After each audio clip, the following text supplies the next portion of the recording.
Hi friends, welcome to KR rangoli and recipes. అప్పటికప్పుడు ఏవైనా snacks చేయాలనుకుంటే ఇలా గోధుమ పిండి పకోడీలు చేయండి, చాలా బాగుంటాయి. ఎలా చేయాలో చూసేద్దాం.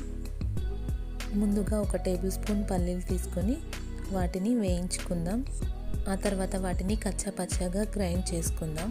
ఇప్పుడు వాటిని పక్కన పెట్టేసుకుందాం. ఆ తర్వాత ఒక 5 పచ్చిమిర్చి, 5 వెల్లుల్లి రెమ్మలు తీసుకొని కచ్చాపచ్చగా గ్రైండ్ చేసుకొని పక్కన పెట్టుకుందాం. 4 మీడియం సైజు ఉల్లిపాయలు ఇలా కట్ చేసి ప్లేట్లో వేసుకుందాం. ఇప్పుడు దీంట్లో ముందుగా మనం గ్రైండ్ చేసి పక్కన పెట్టుకున్న పల్లీల పొడి, కరివేపాకు, అలాగే కచ్చాపచ్చగా గ్రైండ్ చేసిన మిరపకాయలు మరియు వెల్లుల్లి పేస్ట్, అదేవిధంగా టేస్ట్కి సరిపడా సాల్ట్, కొద్దిగా జీలకర్ర, అదేవిధంగా 1 టేబుల్ స్పూన్ ఆయిల్ వేసుకొని వీటన్నిటిని ప్రెస్ చేస్తూ మిక్స్ చేసుకుందాం.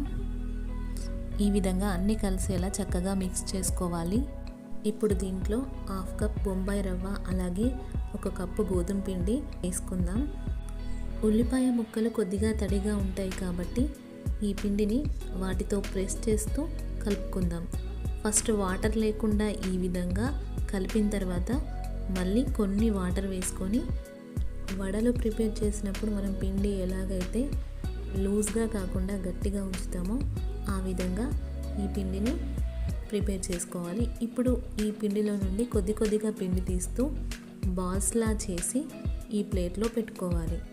ఈ విధంగా పిండినంతటిని ఎన్ని బాల్స్ అయితే అన్ని బాల్స్ ప్రిపేర్ చేసి ఆ ప్లేట్లో పెట్టుకొని ఆ ప్లేట్ని పక్కన పెట్టేసుకోవాలి. ఇప్పుడు స్టవ్ ఆన్ చేసి దానిపైన ఒక కడాయి పెట్టి డీప్ ఫ్రైకి సరిపడా ఆయిల్ వేసుకోవాలి. ఆయిల్ ఎక్కువ వేడి కాకుండా నార్మల్గా వేడైన తర్వాత ఈ బాల్స్ని నూనెలో వేసుకోవాలి. నూనె ఎక్కువ వేడయ్యాక మనం వీటిని వేసుకుంటే ఇవి గోధుమ పిండితో చేసినవి కాబట్టి తొందరగా మెరూన్ కలర్లోకి వచ్చేస్తాయి. లోపల పిండిగా బయట మెరూన్ కలర్లో ఉంటాయి. అందుకని మనం ఆయిల్ ఎక్కువ వేడి కాకుండా చూసుకోవాలి.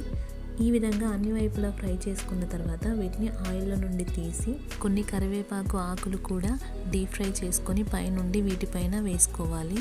చాలా బాగుంటుంది ఇవి వేసుకోవడం వల్ల టేస్ట్.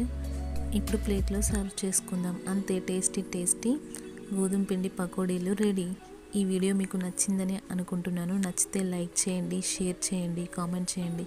మన ఛానల్ని ఫస్ట్ టైం చూసిన వాళ్ళైతే సబ్స్క్రైబ్ చేసుకోండి. Thank you for watching.